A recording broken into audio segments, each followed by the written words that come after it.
everyone, welcome back. My name's Diana. This is my channel Bookish Di, and today I'm wrapping up my April in reading. So this is actually take two of this video because I was editing and I fucked up the sound in the previous version. So we're doing this again. Second time's the charm, maybe.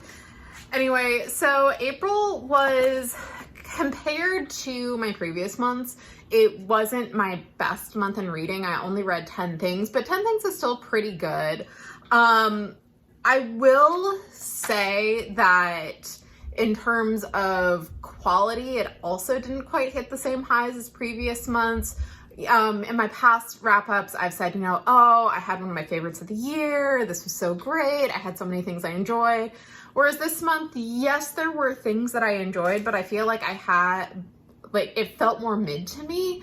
And I also had one of my worst reads of the year so far in April. So I also feel like that dragged everything down. I did in April also do the Magical Readathon Spring Equinox reading challenge done by G over at the Book Roast. For folks who don't know, this is a reading challenge or a readathon where there are different classes and there are different prompts for each classes, and you choose a career based on the prompts that you do. So for me, I decided to do Star Seeker. This is one of the new careers, and it just sounded really interesting. And also it only had 5 prompts for the Spring Equinox, which is what I needed. I needed something that didn't involve a lot of prompts. So I did complete that. So I was very happy. So now I just have to complete that in the Autumn Equinox one, and I will be a Star Seeker to go along with my Master of Elements from last year. So let's get into what I read. The first book that I read in April was Magic Bleeds by Alona Andrews. This is part of kind of the year-long Kate Daniels read-along that we're doing in My Name is Money Ness's Discord. And for that, I loved it. This also fit the artificery prompt for the Magical Readathon, which was read a book with a snack, or eat a snack while you're reading. So this is the 4th book in the Kate Daniels series. And in it, we are following Kate. She, at the beginning, she's looking forward to maybe starting a relationship with Curran, who's the head of the pack, but stuff happens and he doesn't show up to the dinner that she prepared, and she's really mad at him. And then while that's going on, there's a fight in a bar. One of the victims gets infected with this really virulent plague. And all of a sudden, Kate is now having to deal with an ancient Babylonian plague god who may or may not have some ties to her mysterious past. So this was a lot of fun. I loved it a lot. I think this is just a series where I keep enjoying each book more and more. I love the development of Kate. I love her interactions with the different characters. I really enjoy her relationship with Curran. We were talking about this, and one of the things that really works for me is this is a protector for protector romance. Like, both of these idiots have this like self-sacrificing thing where they're like, no, I'm gonna protect you, or like, I'm the protector, and it's like, I know you can handle it, but let me protect you. And like, it goes both ways, and it works so well for me. And I also like that we're getting more and more about Kate's backstory in this book and finding more about her history. So I loved this so much. This was so great. 4.25 out of 5 stars. And God, Kate, my beloved, she's everything I want in an urban fantasy heroine. Then for the lore prompt, which is read a book with a map, as well as my read 12 books recommended to me by 12 friends challenge, which I have a whole vlog for, I read A Court of Thorns and Roses by Sarah J. Maas. I have my more complete thoughts over in my vlog, but long story short, I hated it. I deeply disliked the writing. I disliked how Sarah J. Maas wrote her characters.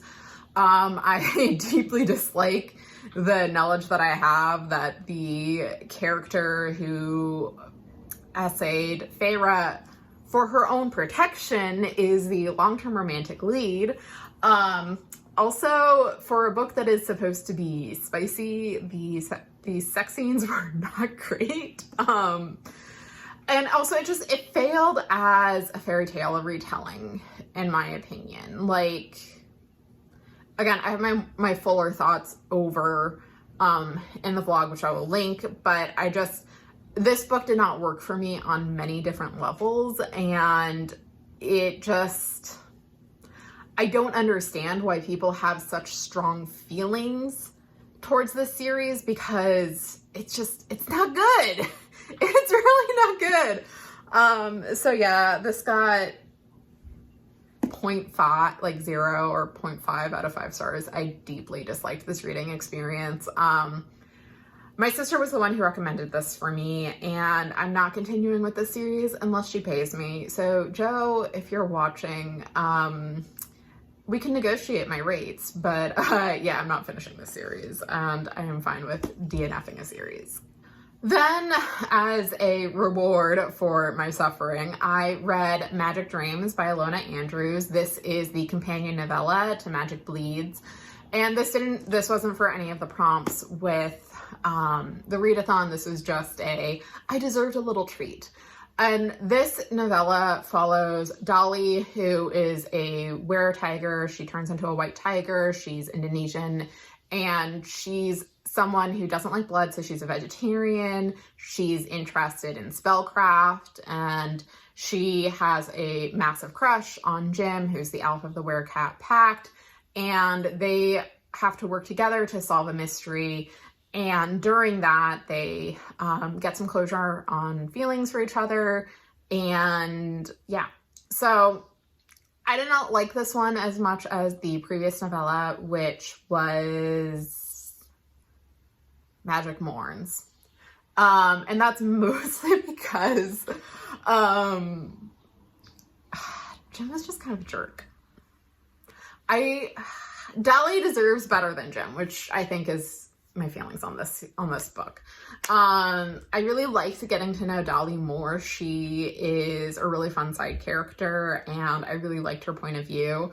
I did not like some of the stuff that goes on with her and Jim. Particularly at one point, he's like, "You're just acting like a hysterical woman." And I don't know like why that was included. I didn't like it. So yeah, not my favorite. I gave it like a 3.25, 3.5 out of 5. So I would say read it if you're a completionist. I didn't love it as much as the other Ilona Andrews stuff I've been reading lately. Then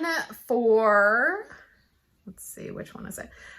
Then for the Art of Illusion prompt for the Magic Readathon, which was Match Your Clothes to the cover, as well as my 12 books from 12 friends challenge. This book came to me from my friend Renee. I read The Last Watch by J.S. Dews, and I listened to the audiobook, which was narrated by Andrew Aiden and Nicole Zanzarella. So this is the start to a sci-fi trilogy, and we're following two characters. We're following Cavalon, who is this disgraced heir to a ruling family in the star system, and Adequin Rake, who's the commander of the Sentinel ship that Cavalon gets assigned to. And the Sentinels are people who, they're basically like the fuck-ups of the fleet, and they get assigned to these ships at the edge of the universe to watch the divide, which has this weird impact, like this weird like time distortion impact. So like you get time ripples, which is actually pretty cool. And almost immediately, once Cavalon gets aboard, things start going wrong. The divide is moving more and more inwards, and it may be tied to the xenocide that Adequin Rake was a part of against this alien species that was trying to conquer humanity. So I really enjoyed this. This was probably my favorite of the books that I read for this segment of that challenge. Again, I have more thoughts in the vlog, But overall, a lot really worked for me. This book does, like, things accelerate very, very quickly with this book, and there's not a lot of downtime or like room to catch your breath, which I think works for the story Dews is trying to tell. The thing that really frustrated me about this book is Adequin's character, and that's because there are parts where it feels like she's very, like, she has this naive belief that the military will come and fix things when nothing that we've seen really supports that. And she does get out of that mindset by the end of the book, but it lasted a lot longer than I wanted. This might not work for you if you want, like, not quite as much balls to the wall action, but again, it worked for me. I liked the narration.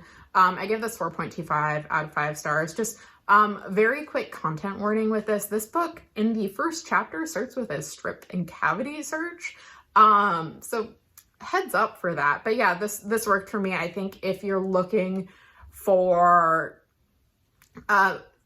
sci-fi series that has military sci-fi elements, but is also questioning that and kind of questioning the actions that some sci-fi heroes might take, this is definitely the book for you.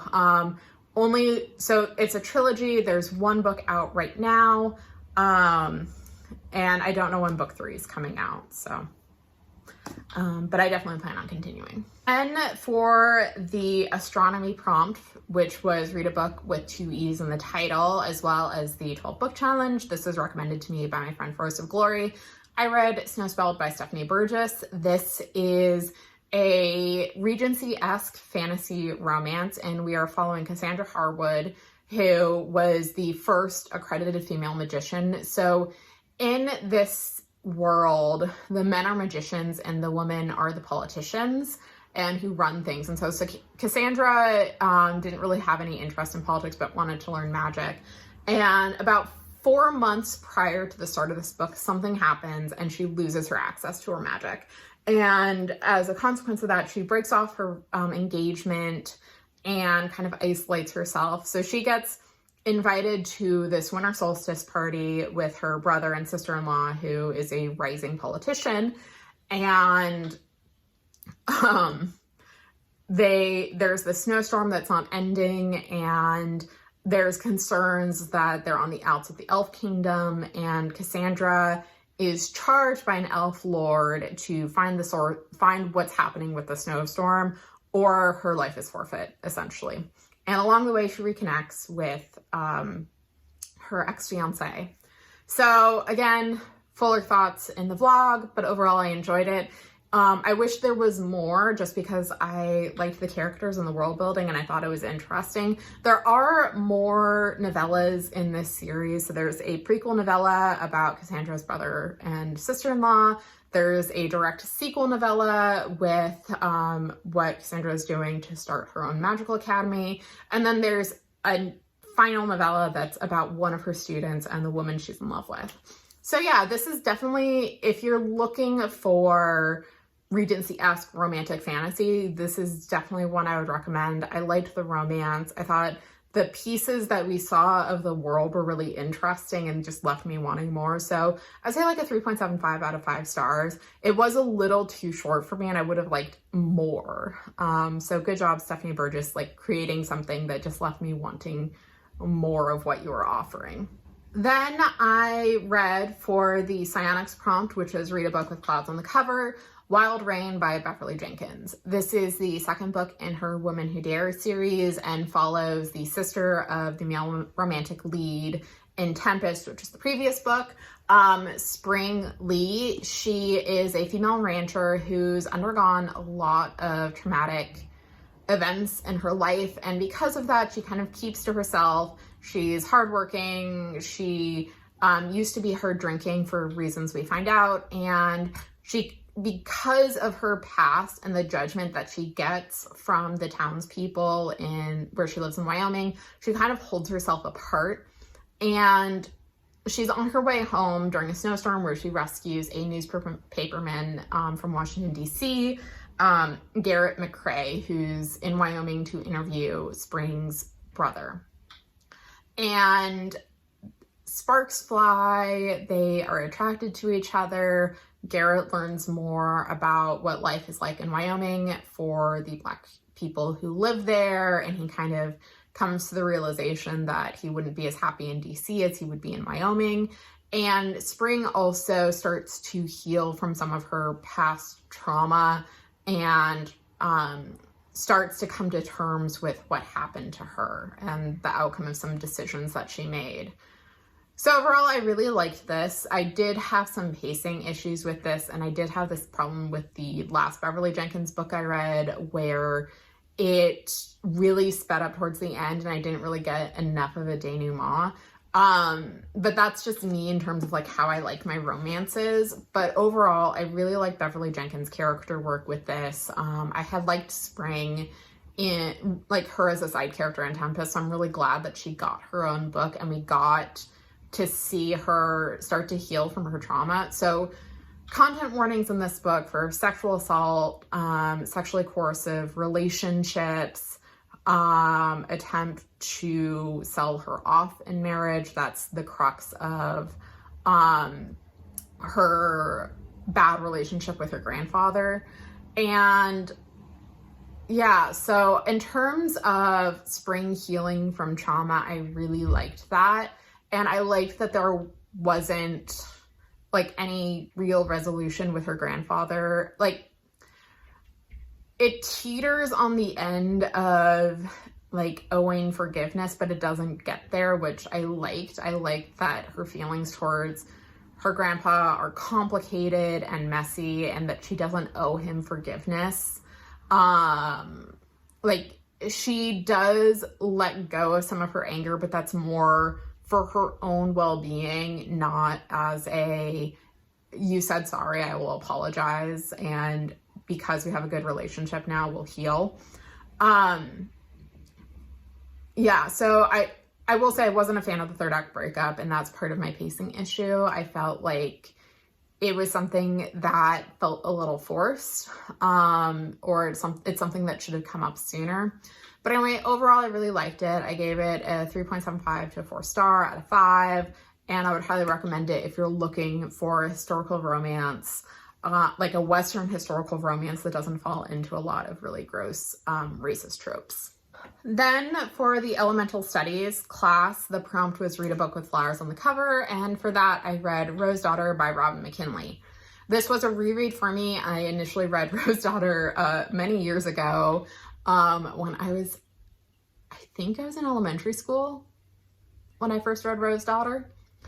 So this is Robin McKinley's second crack at a Beauty and the Beast retelling. Her first novel, Beauty, was a very straightforward Beauty and the Beast retelling, and this is a different type of retelling. And so the reason that McKinley gave for doing this retelling is she wanted to talk more about the roses, which she didn't really do in her first one. So this book follows Beauty and her two sisters, Lionheart and Jewel Tongue, which, as you can tell from the names, this has a more like fairy tale-esque quality. I think in the previous books, her sisters were Grace and Hope. Yeah, I think in Beauty it was Grace and Hope.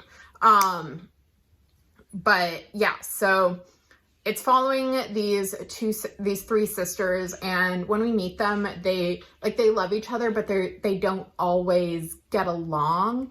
And then, as in many Beauty and the Beast retellings, the father loses his fortune, and they discover that the only property they have left is a property that was specifically given to the daughters, and it's this place called Rose Cottage in a village far away from the city.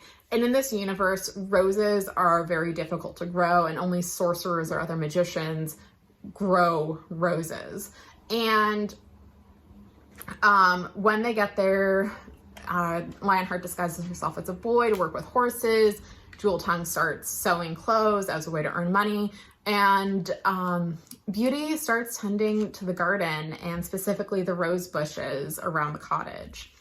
And she comes to the Beast because her father takes a rose, and when the Beast is like, no, you have to stay here now, your life is forfeit, her father says, I only did this because my daughter grows roses. And the Beast is like, wait, I have roses and I need help getting them started to grow again. So that's how Beauty ends up in the palace, and it's a Beauty and the Beast retelling. So I definitely liked this more this time around. I definitely appreciated how McKinley was evoking this very fairy tale mythical quality in her language. I know that won't work for a lot of people, but for me, I really liked how the prose read. It felt very, like, it didn't feel modern. It felt something like a little removed. I also liked how, while it followed the beats of a Beauty and the Beast retelling, that it was its own thing. It was concerned with not just the relationship between Beauty and the Beast, but Beauty and her sisters and them and the other people in the town, and how that influenced what they were doing.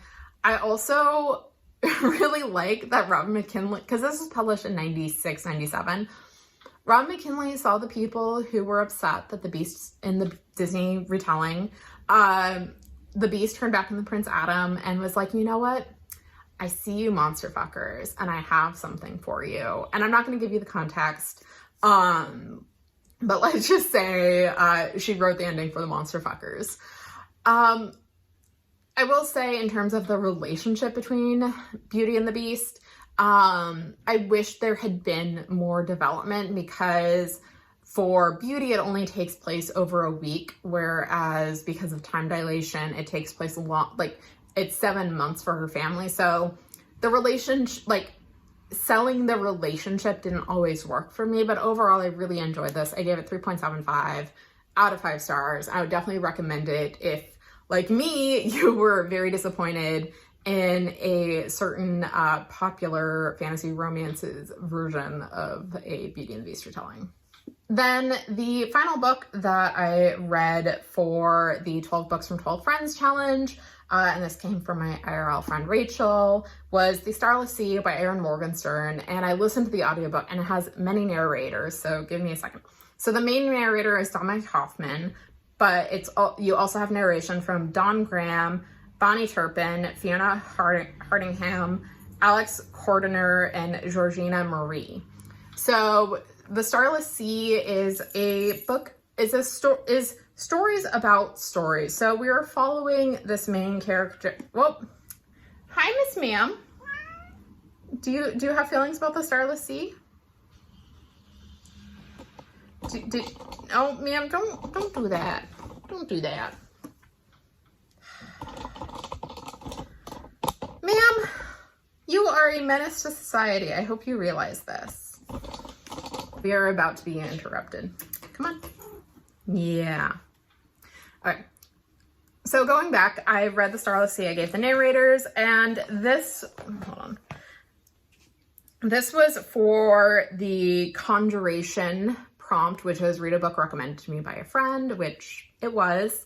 And this is a book that follows Zachary Ezra Rollins, who is a graduate student in video game design, and he, in his university library, discovers this mysterious book that is about him, but it's also about the secret society of wardens that guard stories, and he finds a series of clues that lead him to this party in New York City, which isn't what it seems, and he gets drawn into this world, and the people who are protecting the archive, or ma'am, who are protecting the archive, and the people who want to destroy it. And interspersed with his story, we have other stories which are all tied in to the larger story. So overall, I did like this book, but I did have some issues with it. The main one was that it was very long, and it felt like it definitely could have been shorter. This book was 18 hours. The audiobook was 18 hours. And there were definitely times in the middle where I felt that it was 18 hours. And I think that there definitely could have been parts that were shortened, especially because it alternated between Zachary's story and the stories in the books. And that particularly, like, towards the end, as we were reaching our climax, broke up the narrative momentum. And like, I understand why Erin Morgenstern did it, but it didn't always work for me in the way I think she was hoping it would. I did like the characters and kind of the found family aspect to it.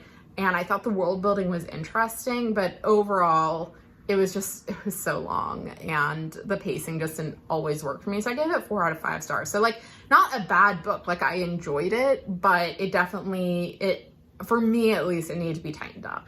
Then for a buddy read with The Discord and Angela at Literature Science Alliance, I read Shards of Honor by Lois McMaster Bujold. This is the first book in her Vorkosigan saga, and it follows Beta Exploratory Force Captain Cordelia Nassif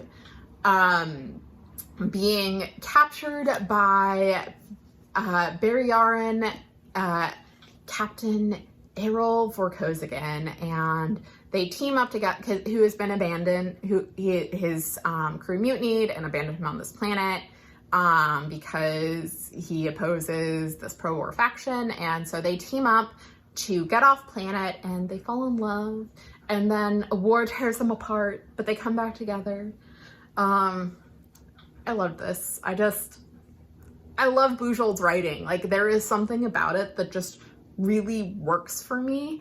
And this is not the strongest book in the Vorkosigan saga. Like, you can definitely feel, like, it came out in 86, so it is 37 years old now. And like, there are definitely parts that feel 37 years old. However, particularly there's some stuff around gender, which hasn't aged well, so where Cordelia is from, there's a third gender that are called the hermaphrodites, which now we don't, that's a term we don't use, but it was in the 80s when she wrote it, so there's that. And I also think there's some eugenicist elements in terms of the uterine replicators and Barry Yaren society that does not get super well examined in the series. So like, there are certain elements that don't work as well. This book also has sexual assault as a component. So Cordelia is not sexually assaulted, but there is the threat of it towards her. And then other women in the Baton and Escobaran, so another planet, they also get raped, and it happens off screen, and there is discussion about the consequences to it. But yeah, so just be aware of that. There's also medical gaslighting in the form of a psychologist that Cordelia gets assigned. So yeah, those are my content warnings, but this just overall, I loved it. I really, like, if it was less written, I would complain about kind of the insta love, insta attraction between Cordelia and Errol, but the way Bujold writes it just works for me in a way that it doesn't work with other writers, because they have very distinct personalities, and you get those personalities when they talk. And part of the reason they're attracted to each other isn't just looks, but is their personalities. So again, that works for me in a way that like the insta lust doesn't a lot of times. And just, I love Cordelia. She is so good. I'm so sad that we only get a total of 3 books narrated by her, because she's the best. Sorry, I get emotional thinking about Cordelia, because she's so good. She's just so good. Anyway, 4.25 out of 5. Not my favorite of the Vorkosigan books, but I love this series. And I have Barry Yaren checked out, which I do need to get to. And then it's off to Miles and his shenanigans and his chaos gremlin tendencies. And I also love Miles, but not as much as I love his mom. The final book that I read in April was For the Inscription Prompt, which is book from Your Highest Shelf. And for that, I reread Arusha and the End of Time by Roshni Chokshi, and I listened to the audiobook, which is narrated by Samila Nankani. So this is the first in the Pandava quintet, which follows Aru and her spiritual sisters, as they are the Pandava brothers reincarnated, and the plot kicks off because Aru has a loose relationship with the truth, let's put it that way. And some of her classmates at this rich school that she is at come to the museum where her mom works and that she lives above to try and catch her in a lie, and specifically a lie about a cursed lamp. And so Aru lights the lamp, releases this powerful demon lord called the Sleeper, and she and one of her sisters, Minnie, who is delightful, are tasked with getting the celestial weapons and defeating the Sleeper before he can stop time for good. And I really like this. I really like Russian Chukchi's writing. I think it works for the Percy Jackson-esque a world writing style that the Rick Riordan Presents line has.